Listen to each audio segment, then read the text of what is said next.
कहि परस पर नारी, बारी बिलोचन पुलकतन।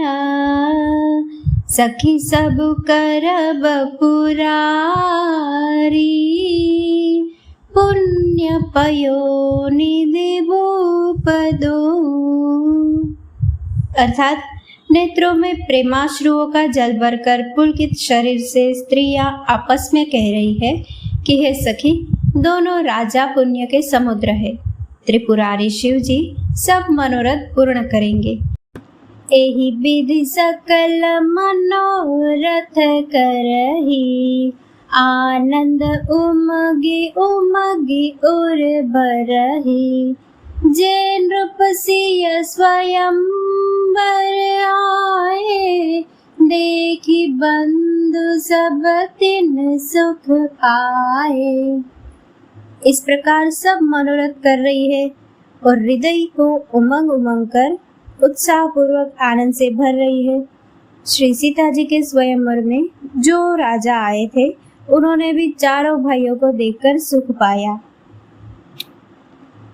कहत राम जसु बिसद बिसाला, निज निज भवन गए महिपाला। गए बीती कछु दिन एहि भांति, प्रमुदित पुर जन सकल बराती। श्री रामचंद्र जी का निर्मल और महान यश कहते हुए राजा लोग अपने अपने घर गए। इस प्रकार कुछ दिन बीत गए। जनकपुर निवासी और बाराती सभी बड़े आनंदित हैं।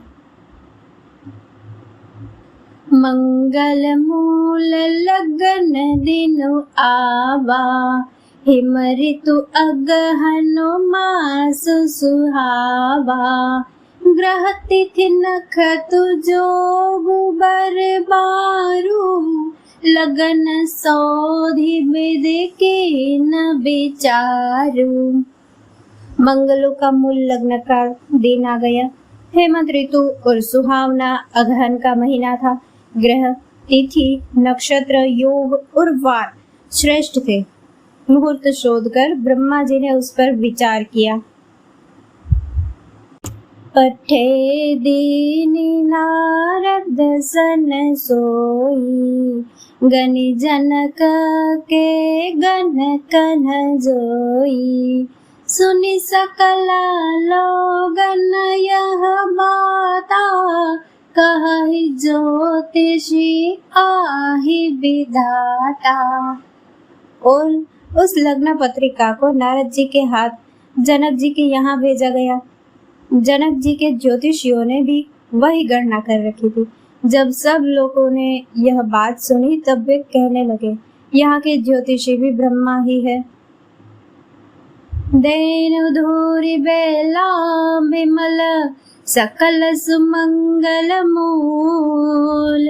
विप्रन कहेउ विदेह सना, जानि सगुन अनुकूल। निर्मल और सभी सुंदर मंगलों की मूल गोधूली की पवित्र बेला आ गई और अनुकूल शकुन होने लगे। यह जानकर ब्राह्मणों ने जनक जी से कहा, उपरोहित ही कहे नर नाहा, अब विलंब कर कारण कहा। सतानंद तब सचिव बुलाए, मंगल सकल सारी सब ल्याए। तब राजा जनक ने पुरोहित सतानंद जी से कहा कि अब देरी का क्या कारण है। तब सतानंद जी ने मंत्रियों को बुलाया। वह सब मंगल का सामान सजा कर ले आए।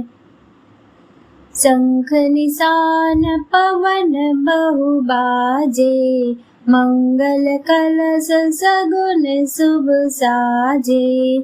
सुभग सुहासिनी गावहि गीता, करहि वेद धुनि विप्र पुनीता। संग, नगाड़े, ढोल और बहुत से बाजे बजने लगे तथा मंगल कलश और शुभ शकुन की वस्तुएं सजाई गई। सुंदर सुहागिनी स्त्रियां गीत गा रही है और पवित्र ब्राह्मण वेद की ध्वनि कर रहे हैं। लेन चले सादर एहि भांति, गए जहाँ जनवास बराती। कौशलपति कर देखी समाजो, अति लघु लागत नहीं सुर राजू। सब लोग इस प्रकार आदर पूर्वक बारात को लेने चले और जहाँ बारातियों का जनवासा था वहां गए। अवधपति दशरथ जी का समाज यानी कि वैभव देखकर उनको देवराज इंद्र भी बहुत ही तुच्छ लगने लगे। भयउ समऊ अब धारिय पाऊ, यह सुनि परा निशा नहीं गाऊ। गुरहि पूछि कर कुल विधि राजा, चले संग मुनि साधु समाजा। उन्होंने जाकर विनती की, समय हो गया, अब पधारिए। यह सुनते ही नगाड़ों पर चोट पड़ी। गुरु वशिष्ठ जी से पूछकर और कुल की सब रीतियों को करके राजा दशरथ जी मुनियों और साधुओं के समाज को साथ लेकर चले।